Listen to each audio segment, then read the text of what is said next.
Привет, привет всем, друзья. Сейчас я найду свою самую четкую, да. Вот это, естественно. Привет, привет всем, привет. Как ваши дела, ребят? Я немного приболела, чуть-чуть. Такая, немного, да, такая маску взяла. Но это не мешает нам провести с вами прямой эфир вместе с лучшим кардиологом Кыргызстана, ведущим, да, кардиологом, и обсудить актуальные темы, именно связанные с сердцем. У меня есть родители, у всех есть, да, родители, родственники, которые уже в пожилом возрасте испытывают такие проблемы. Так вот, мы сейчас их разберем. Даже, в принципе, в молодом возрасте. Спасибо большое. Давайте я вам представлю, что сегодня с нами будет в эфире профессор, доктор медицинских наук, ведущий научный сотрудник Национального центра кардиологии и терапии имени академика Мирахимова Полупанов Андрей Геннадьевич. Если они сейчас уже добавили нам запрос на присоединение, то мы начнем. Так, он был где-то сверху, этот запрос. Ну-ка еще раз посмотреть. С Дэн Луком мы будем проводить.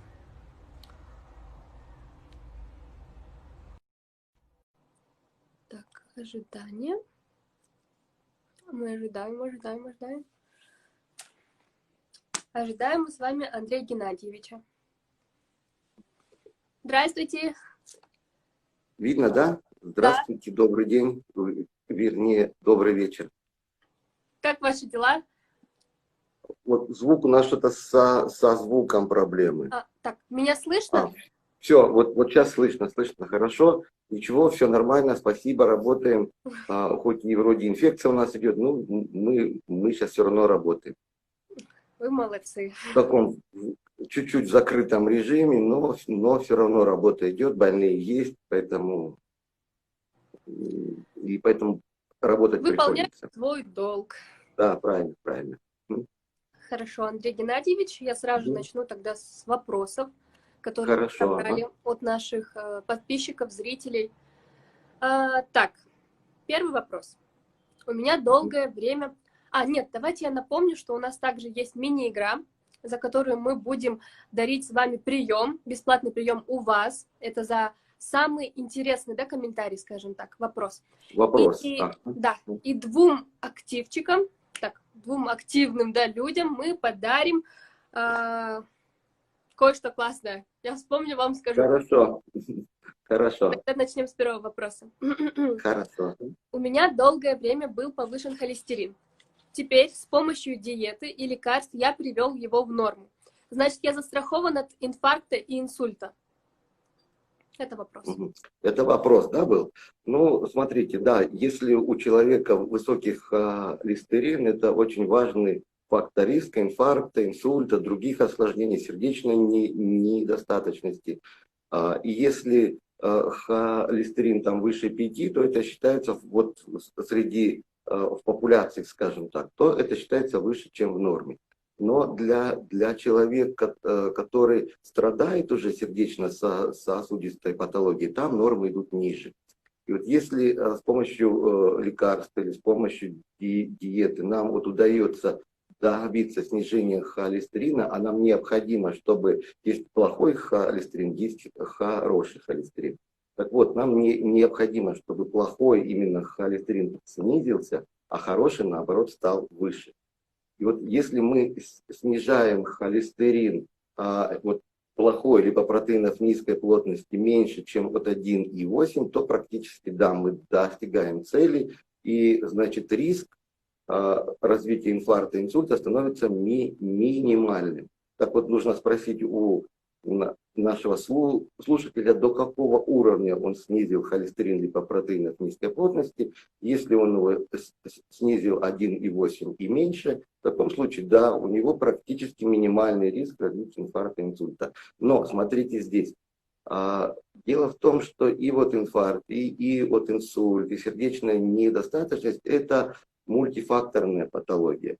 То есть необходимо не только снизить холестерин, но и нормализовать давление, предположим. Нужно нормализовать уровень сахара в крови, это правильное питание, это физическая активность. Вот если все это есть, в таком случае да. То есть не только один холестерин приводит у нас к инфаркту и от инсульта. Угу.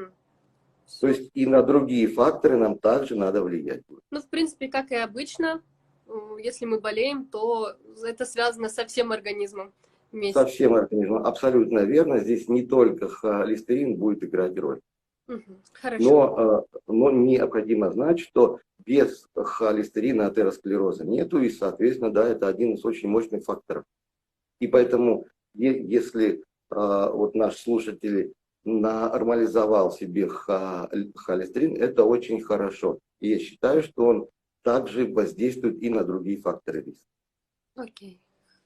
Это важно. Здесь такой Да. интересный вопрос. Что делать, если постоянно у тебя холодные конечности? Ну, видимо, руки, ноги.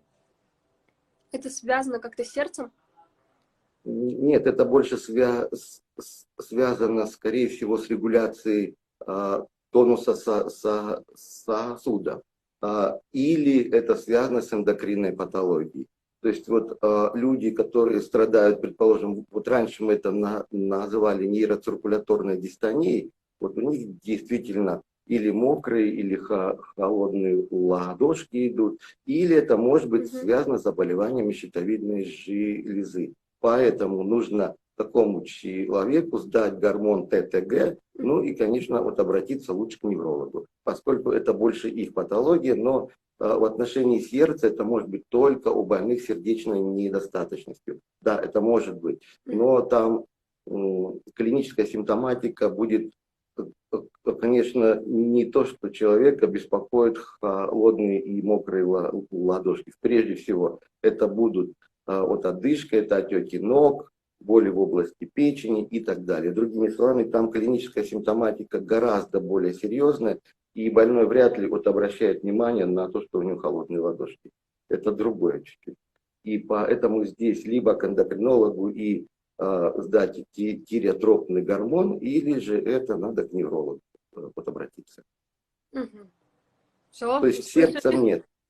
То есть сердцем нет. Сердце там другая симптоматика будет. Хорошо.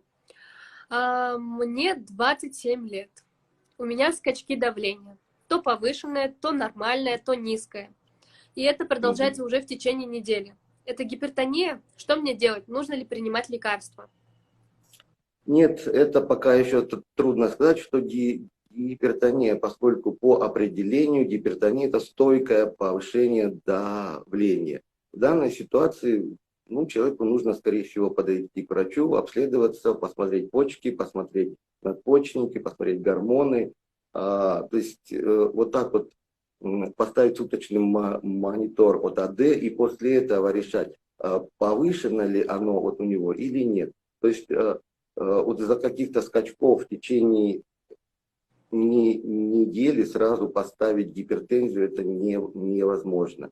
То есть, вдруг какой-то стресс был, да, вдруг погода испортилась. То есть есть метеочувствительные люди, и у них действительно могут вот так вот прыгать вот это давление. Но это не говорит о том, что у человека есть стойкое повышение АД, другими словами гипертония. То есть надо обследоваться. А вот это мой уже личный вопрос. Да. У моей мамы, получается, когда я у нее слушаю давление, я слышу, что у нее сердце начинает биться не монотонно, а по-разному. То оно... Перебоями. Да, это вроде называется аритмия, да? Да. Вот скажите, опасно ли это в ее возрасте? И, ей сколько лет? Ей около 60. И какие последствия ведут за собой? Так, смотрите, от аритмии рознь. Вот аритмия может быть разная. Вот абсолютно от безобидной до достаточно серьезной. И, тем более вы не на кардиограмме вот определяете это, а слышите ухом, другими словами. Да? Вот, есть такая вещь, как синусовая вот аритмия, это наоборот хорошо. Это свидетельствует о том, что парасимпатические влияния больше, чем симпатические. И с одной стороны, это наоборот дыхательная вот аритмия, синусовая вот аритмия, это наоборот хорошо. И в принципе она практически вот у всех есть. Если Второе, что очень часто встречается, это экстрасистолия. Вот, скорее всего, в возрасте 60 лет это идут вот экстрасистолы. Но ей надо снять кардиограмму или поставить суточный монитор ЭКГ, чтобы определить, какой вид экстрасистол и как часто они вот идут. Если это, так скажем, наджелудочковые есть, да, то они, в принципе, для жизни не вот опасны. Если это желудочковые вот экстрасистолы, нужно определять их вид, классифицировать, исходя из этого уже говорить о прогнозе, поскольку они все разные. То есть сказать вот так вот, что это вот плохо. Ну да, это, конечно, вот экстрасистолы, это нехорошо. Они и а, беспокоят самого вот человека, поскольку симптоматика идет такая, и человек так вот ощущает, как будто сердце вот останавливается, сердце позамирает. И конечно, это человека беспокоит. Но вот для того, чтобы определить и сказать, какой прогноз идет, ну тут, конечно же, нам необходимо Меня кардиограмму это очень, или суточный монитор. Как? меня это очень пугает, когда я это Ну вот видите, да, в том-то и дело, что есть, хотя вполне безобидные вот экстрасистолы. слышу. Вполне. Но для этого нужно снять кардиограмму и поставить суточный монитор. Окей, хорошо. Вот еще один интересный вопрос. Угу. Если жжет или давит в груди, что делать? Я это уже задавала? Если жжет, Да. если жжет, это жжение идет, да? Ну, как правило, если ждет вот, или давит за грудиной, это стенокардия. Это всегда плохо. Угу. Другими словами, если сказать, что о скорой помощи что надо сделать, то надо принять нитроглицерин. То есть нитроглицерин под язык для снятия симптомов стенокардии. Плюс вот остановиться лучше, сесть, принять нитроглицерин, через 5 минут принять еще нитроглицерин и через 5 минут еще. Если боль не купируется, необходимо вызывать скорую. Это всегда серьезно. А если сказать, что вообще как необходимо в этом случае сделать, то, конечно же, вот обратиться к врачу, это стенокардия, необходимо лечить. Лечение многоплановое идет. Это и лечение, направленное на снижение холестерина. Второе направление – это разжижение крови, назначение тромбопола, вот аспирина, другими словами. И, конечно же, это лечение, направленное на снятие самих симптомов, то есть там назначаются препараты, которые расширяют вот артерии сердца и, соответственно, устраняют клиническую симптоматику. То есть это разноплановое лечение, но, судя по всему, у этой слушательницы, слушатель, это стенокардия, поскольку жжение за грудиной – это стенокардия. Угу. Все, ребята, знаете, если Женя, Да, то это очень, да, это есть- очень серьезно, это прямой путь к инфаркту.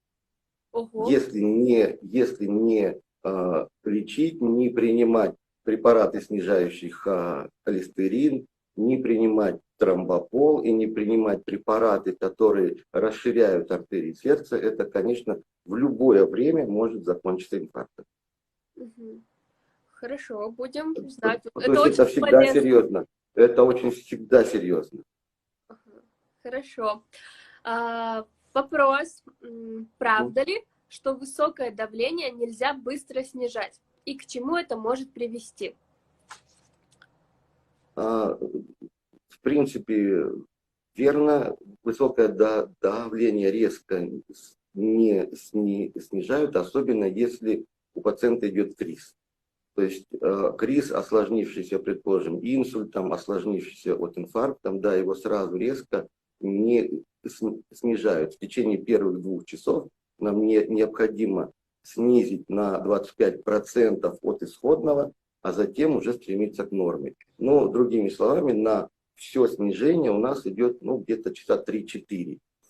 Но чем это вот осложняется? Это осложняется тем, что при резком снижении давления может падать кровоток. И кровоток в таких органах, как сердце или мозг, особенно мозг. И мы можем наоборот усугубить симптоматику, и у больного может развиться инсульт. на фоне быстрого резкого снижения. То есть вот здесь нужно вот осторожно в течение 2, 3, 4 часов. А если наоборот, к примеру, если слишком низкое давление, можно ли его быстро как? Быстро взять и повысить? Да. Ну, здесь никакого смысла нету, зачем его вот повышать? То есть, и причем повысить давление гораздо труднее, чем его снизить, кстати.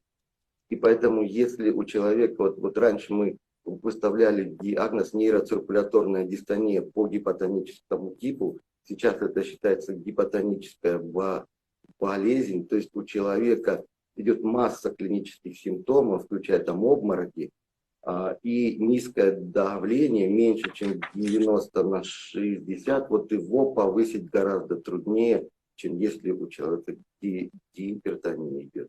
То есть, ну, взять, конечно, и можно взять, вот и повысить, но смысла-то в этом нет особого. Андрей, Если человека ничего не беспокоит. а вот мне, неопытной совсем девушке, могли бы рассказать, если, к примеру, да, у человека слишком завышенное давление, чем его снизить? Только таблетками или можно там, я не знаю, народные средства какие-то использовать? Ну, смотрите, у нас лечение гипертензии слагается из двух мероприятий. Да? Это первое, не медикаментозное лечение. Второе, это лекарственное. Угу. К немедикаментозному что вот относится? Это диета, да, от ограничением соли, с ограничением жидкости. Это физические упражнения, да?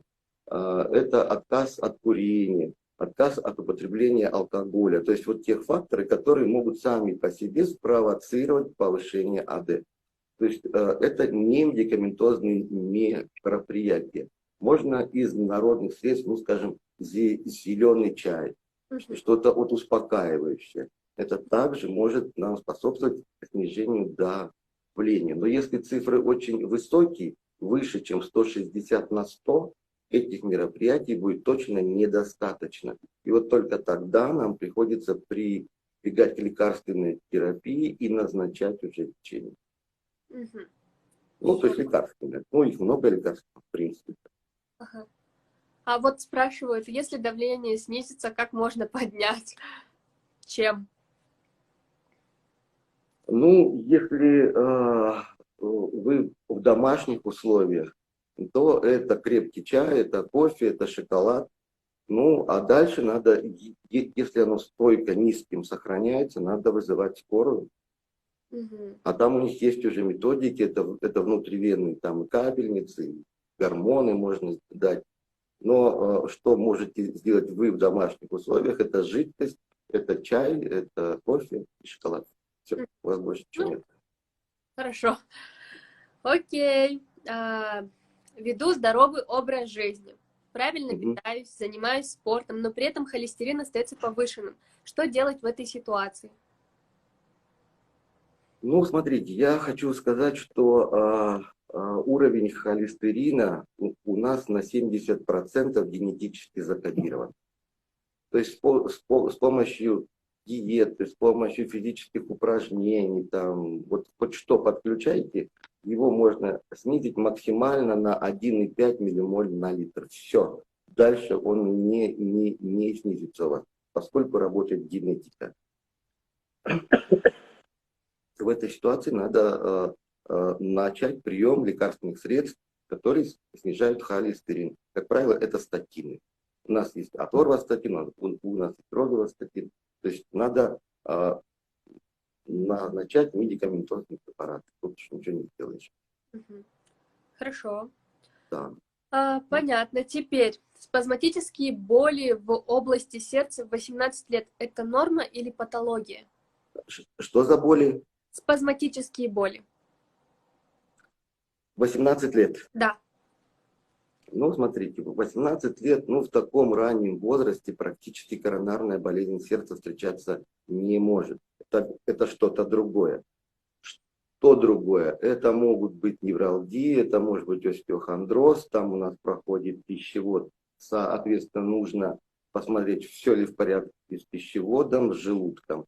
И еще нужно посмотреть, не было ли у человека простуды, потому что есть такая перикардиальная сумка, околосердечная сумка, и она может воспаляться и также может дать вот этот болевой синдром. То есть надо сделать эхо, чтобы исключить перикардит. Ну и как я вам сказал, это позвоночник, это невралгия и пищевод. Вот там больше ничего нет. Ну, мне кажется, в любом случае, если болит сердце, то нужно сразу же идти проверяться. Да, но просто 18 лет еще рано, чтобы там что-то было. Угу. Это больше похоже вот на какие-то невралгии обычно. Хорошо. Так, теперь про ребенка. У Да. ребенка обнаружили полную блокаду правой ножки пучка ГИСа. Это опасно? Так, смотрите, полная блокада правой ножки пучка ГИСа, ну сказать, что вот опасно, в принципе, это прямой вот опасности нет, но надо искать причину, откуда она взялась. Потому что это явно не вариант нормы, если это блокада полная. Если блокада не полная, это вариант нормы. То есть она может быть. Вот именно правой ножки. А полную, ну, там надо искать пороки, искать, надо что-то обследовать его. Потому что только по наличию блокады сказать что-то невозможно. Но это всегда не вариант норм. Это точно. Надо что-то искать. Угу. И, как правило, учитывая, что это трехлетний там ребенок, да, это пороки надо в первую очередь. Хорошо, здесь не указано, какого возраста ребенок, но просто написано. Нету, да? Да. Ну, все равно, да, это в первую очередь это пороки. Исключать надо, делать эхо и там уже решать. Угу. Хорошо. Пока что чуть-чуть отдохнем. Я напомню о том, что Давайте, ага. активным участникам за самый интересный вопрос, вы уже, кстати, можете задавать вопросы, я потихоньку буду записывать их, можете получить бесплатный прием у Андрея Геннадьевича, а 2 людям, самым активным, мы подарим памятные платки Санто. Окей? Вот, уже потихоньку начинают писать. Пишите, мы как раз будем слушать. Но я еще задам пару вопросов. Хорошо. И мы обсудим другие. Так, 2 года назад заболела в груди в районе сердца. Сделали кардиограмму, сказали, что синусовый ритм, что это синусовый ритм. Делала эхо, выявили пролапс митрального клапана небольшой. Сказали, что ничего страшного. При этом боли периодически возникают в груди. То давит, то колет, немеет левая рука, головные боли и даже головокружение. Бывает, болит спина и шея. Что делать? Так, ну смотрите, раз у человека идет болевой синдром, то мы сюда вот исключаем в первую очередь коронарную болезнь сердца, то есть стенокардию, ну или похожее что-то. В отношении пролапса и синусовый ритм. Синусовый ритм это абсолютная норма. То есть у меня сейчас идет синусовый ритм. Это норма. То есть, но у нас может быть частота сердечных сокращений, вот отличается друг от друга. Но вот именно тот узел, который в норме генерирует сокращение сердца, он и называется синусовый узел. И вот если идет синусовый ритм, это норма. В отношении того, что человек сделал эхо, и на эхо вышел небольшой пролапс. Ну, действительно, пролапс, если он не сопровождается, скажем так, вот обратным током крови, там смысл пролапса в чем? Вот можете вот обратить внимание на вот мои руки, чуть-чуть одна створочка уходит вверх, и кровь из левого желудочка как бы обратно попадает в левое предсердие. Вот если этот пролапс небольшой и регургитация, то есть обратный ток крови небольшой, то действительно пролапс не страшен. То есть ничего страшного в этом нет. Но если человека, вот еще раз говорю, беспокоит болевой синдром, и ему больше 30 лет, в таком случае надо пройти обследование на предмет наличия коронарной болезни сердца. Вот это уже другое, это стенокардия, это инфаркт. В этом случае самое лучшее, что можно сделать для того, чтобы посмотреть, есть ли это или нет, это пройти мультиспиральную компьютерную томографию с контрастированием. Все, мы там однозначно видим состояние сосудов сердца, видим бляшки есть или нет, видим где они, видим сколько их, видим насколько они суживают просвет от артерий. И, конечно же, по этому методу мы абсолютно четко можем сказать, лучше этому человеку лечиться медикаментозно или все-таки его надо вот оперировать там, ну пусть мало вот инвазивное вмешательство типа стентирования, но по этому методу мы с вами можем дать рекомендации, что лучше, как лучше такому человеку быть. И поэтому, если есть боль, еще раз подчеркиваю, а у него болевой синдром идет, надо всегда исключать коронарную болезнь сердца. Вот прям в тему сейчас написали комментарий, вопрос, Линара Сыргакова пишет. Пролапс митрального клапана первой степени, нужно ли лечение? Иногда болит в области сердца. Думаю, что нет. То есть пролапс митрального клапана первой степени, это, как правило, у лиц молодого возраста встречается, ну, скажем, лет до 30-35, а дальше он может сам уйти, кстати. Это слегка нарушение, скажем так, от иннервации мышцы сердца. То есть вот избыточная от иннервация может приводить к тому, что вот как раз эта створочка вот уходит. Поэтому если пролапс первой степени, то его лечить можно вот и не лечить, если нет нарушения ритма или еще чего-нибудь там. То есть он может пройти сам. Угу. Хорошо. А назначать наши лекарства, я вот еще хочу еще одну вещь подчеркнуть, что наши кардиологические лекарства, практически все, они далеко не безобидны. У всех есть и побочные эффекты, и причем вот и тяжелые, и поэтому мы всегда взвешиваем, что лучше, дать лекарство или нет. И в отношении пролапса первой степени он практически не вот опасен для жизни, поэтому назначать наши препараты я бы не стал. Угу. Пишут комментарии, Мананас 1301. Овальное окно не закрывается до 1 года. Это норма?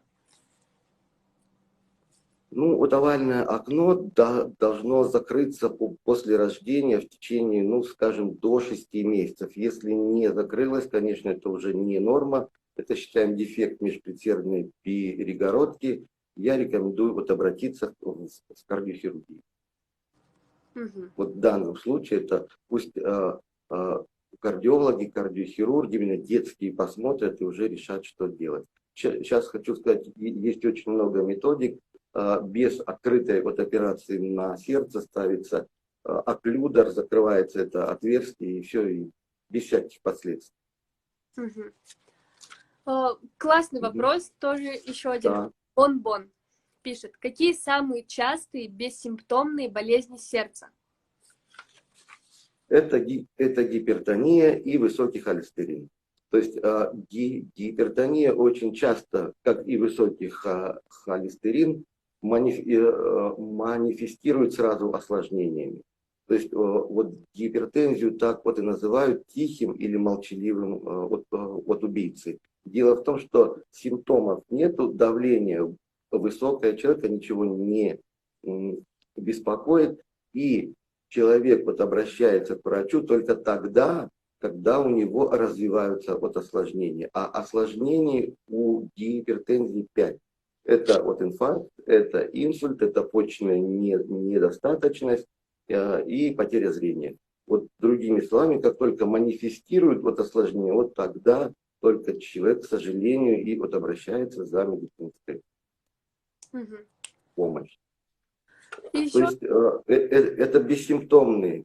Сахарный диабет, но там хоть есть клиническая симптоматика. Это жажда может быть, да?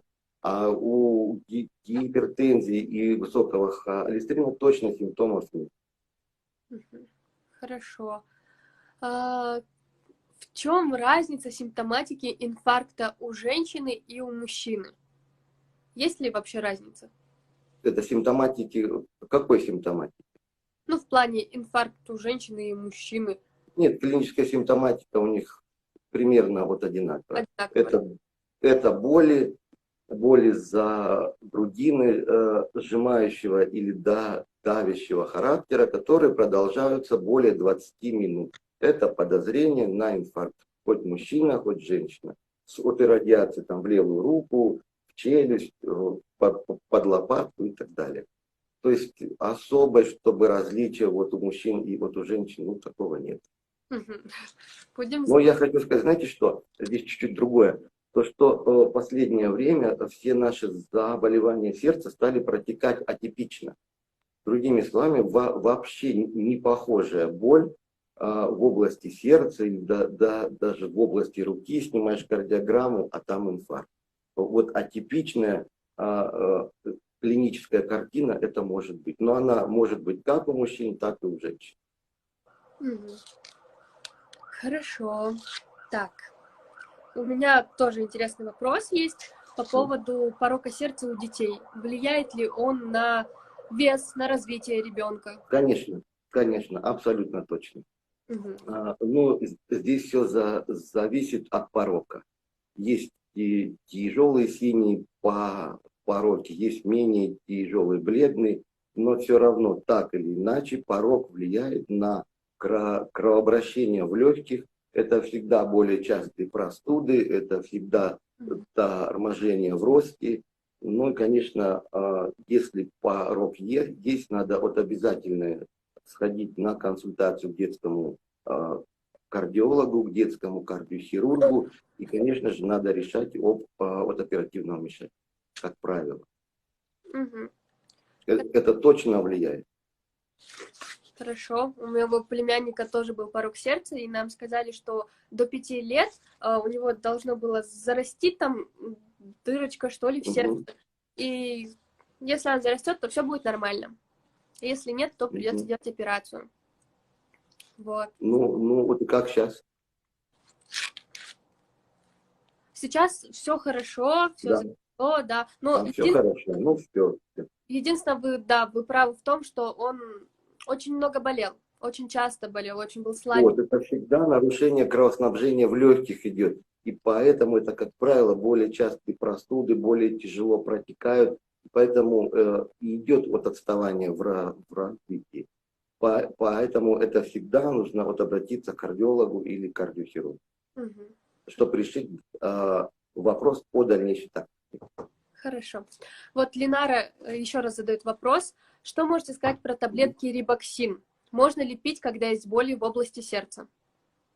Что за таблетки еще? Таблетки рибоксин. Да. Ну, рибоксин, я так скажу, что это больше витамин.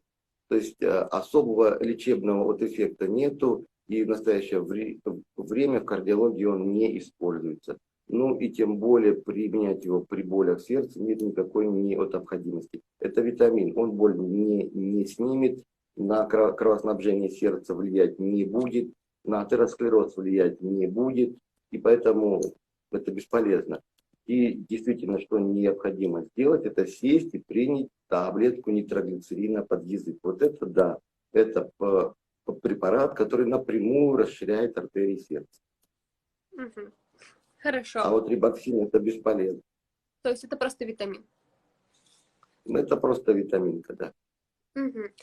Вопрос. Из-за чего рождаются дети с пороком сердца? Как правило, это инфекция у матери внутриутробная. Допустим, она переболевает гриппом, там еще какой-то от инфекции, и вот инфекция как раз и ведет к повреждению сердца.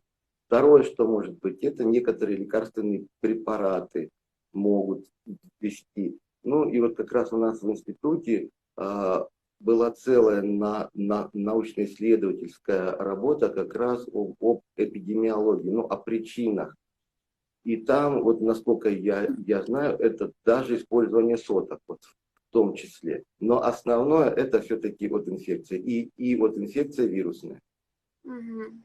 То есть нужно прям аккуратно всю беременность проходить. То есть да, то есть женщине как раз вот и нужно вот и беречься в первую очередь, потому что вот она может и выздороветь, у нее все нормально и будет, перенесла грипп и ладно, но это как раз вот осложнилось развитием порока сердца.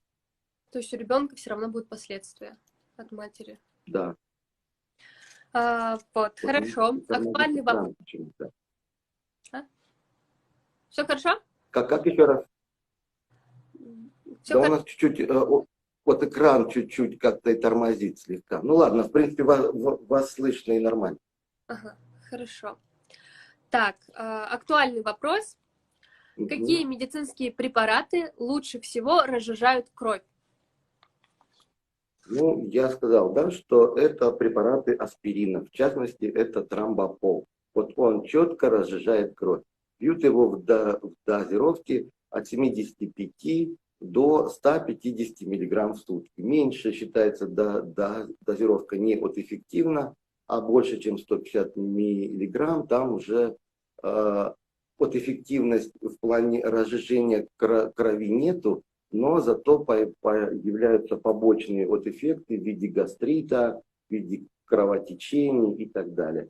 Поэтому это тромбопол 75-150 мг в сутки. Вот это самые оптимальные дозировки препарата. Но в некоторых ситуациях, предположим, если у человека есть внутрисердечный тромб, если у человека есть определенный вид атаритмии, которая называется мерцательная атаритмия, в этом случае используются другие препараты, которые разжижают кровь, в частности варфарин. То есть там уже надо четко подбирать дозировку, следить за от эффективностью. Там есть четкий контроль, раз в неделю обязательно контролируется свертываемость крови. То есть это более серьезные препараты, и, конечно, они используются по специальным показаниям. А вот обычно человек, который страдает или коронарной болезнью сердца, или у которого есть вот атеросклероз, это тромбопол обычно, 75 мг в сутки. Все, хорошо. Тромбопол и аспирин. Это и есть аспирин. Да? Нифига себе. Да, это и есть аспирин. Просто кардиологические формы аспирина, их поназвали своими вот именами. Да? И Ага. эта кардиологическая форма аспирина, она специально сделана так, что оказывает меньшее воздействие на желудочно-кишечный тракт, меньше осложнений идет. А так это тот же аспирин. Ага, все, хорошо. Так, Бон-Бон, очень активный участник, спрашивает, какой вид спорта благоприятно влияет на работу сердца? Смотрите, это все виды спорта, которые сопровождаются, происходят в движении. То есть их так вот и называются динамические виды спорта. Это может быть бег, это может быть там, велосипед, это может быть плавание, все что угодно. Вот, если вы в движении, то это оказывает очень хороший тренирующий эффект на сердечно-сосудистую систему. Что хуже для вот именно сердца, это статические виды физических нагрузок, как поднятие штанга, это вот качаются в залах. Вот эти виды, они менее полезны для сердца. И еще одно, если человек страдает повышенным давлением, то, конечно, ему не совсем желательно соревновательные виды спорта, поскольку в это время человек, это же эмоции всегда идут, и вот за счет от эмоционального какого-то подъема может резко повыситься уровень АД. То есть, вот, конечно, соревновательные виды спорта для гипертоников не особо подходят. А все те, еще раз подчеркну, все виды спорта, которые сопровождаются движением, все подходят. Бег, ходьба, плавание, велосипед, все что угодно, лыжи, пожалуйста. И танцы. Так, давайте. Еще вопрос. Я молодая девушка. Да, Мне 25. Иногда после тяжелой рабочей недели ощущаю перебои в работе сердца. Пульс словно замирает на пару секунд. Это очень опасно. Это, как я сказал, экстрасистолическая аритмия. Чтобы определить, вот опасно это или нет, необходимо поставить суточный монитор ЭКГ, определить вид экстрасистол, и тогда уже можно решать, опасно это или нет. В некоторых случаях лекарства назначаются, в некоторых случаях нет. Но еще раз подчеркну, что для того, чтобы определить степень опасности, нам необходимо поставить суточный КГ-монитор. Хорошо. Так, Да. Ага. дальше. Такой большой вопрос. Большой? Да, длинный. Хорошо. Так, меня очень беспокоит работа моего сердца. Пару раз специально замеряла пульс. Когда я в движении, пульс, соответственно, немного повышен. Стоит только присесть, следом за повышенным пульсом сразу идут 5 медленных ударов. А потом снова ускоряется и приходит в норму. Скажите, такая смена пульса нормальное явление или нет? Вот. Я считаю, что нет. Там нужно вот исключать, нет ли вот у человека блокад или снова же вот экстрасистол. Но для этого, как я вот еще раз подчеркну, это можно сделать только при мониторировании кардиограммы в течение суток. Вот ЭКГ-мониторирование, это и есть кардиограмма снимается в течение суток, а затем врач ее расшифровывает. То есть он полностью просматривает ее и определяет, есть там или что-то вот или нет.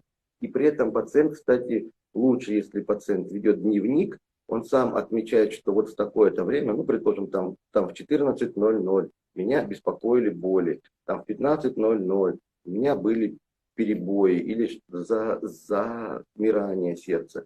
И тогда врач уже более пристально как раз этот временной вот участочек смотрит. Более пристально, чтобы уже точно не пропустить никакие нарушения ритма, никакие блокады, экстрасистолы и так далее. То есть этому слушателю я бы посоветовал постановку суточного ЭКГ-монитора.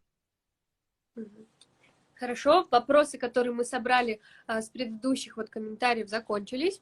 И теперь я буду собирать вопросы именно с комментариев с прямого эфира. Здесь есть вопрос, какие симптомы могут говорить о проблемах с сердцем у ребенка? Вот именно явные симптомы. Так, ну, смотрите, вот у ребенка проблемы сердца могут быть только в том случае, если у него идут пороки или у него идет какое-то инфекционное поражение сердца. И основное, что вот из симптомов, это одышка может быть, это может быть кашель, это изменение цвета кожи, там, или синюшный, или бледный он, да. Вот. Ну и, как я сказал, это частые простуды. Боли в сердце не характерны будут все-таки. Вот все-таки на что основное, это быстрая утомляемость, это одышка, это кашель, вот, и конечно, задержка в росте и частые простуды. Вот на это надо в первую очередь вот обратить внимание. Хорошо, будем знать. Так, ага. Теперь, после операции порока сердца можно ли заниматься физическими нагрузками?